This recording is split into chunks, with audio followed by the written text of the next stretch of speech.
Halo, assalamualaikum guys. Hari ini kami mau ke gunung, ke kebun Lampuh, ke Lampuh Cuk Kak Erna, Bu Sekda Aceh Jaya.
Maraton di sini olahraga dia. Aduh guys, capek kali guys kita bawa anak-anak macam nggak pernah jak kebun. Lagi hantar jak ugli guys.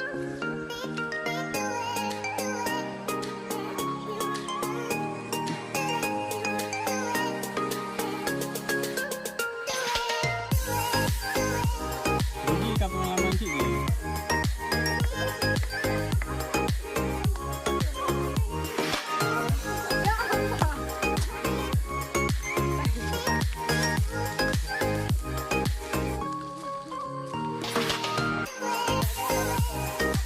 Apa?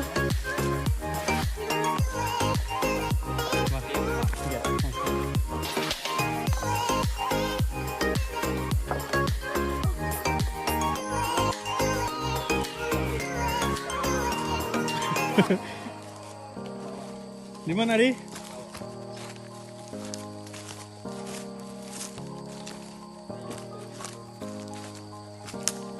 Berarti menyebelah dia yang nak mudah kena lalu je ah.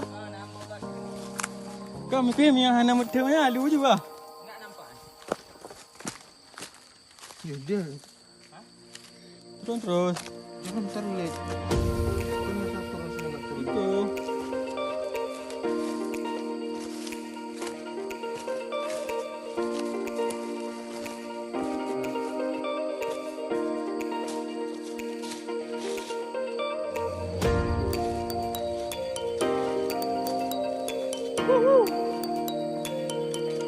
Mantap guys.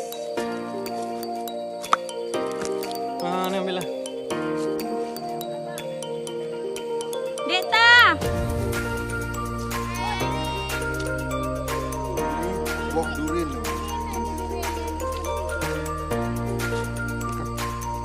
Jangan dijatuhkan, aku mampus.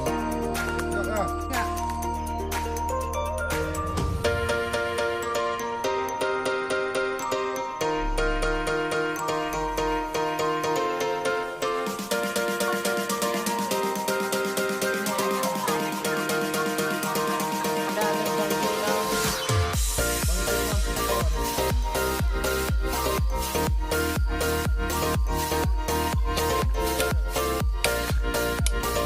Pada nak bahaya dekat je ni.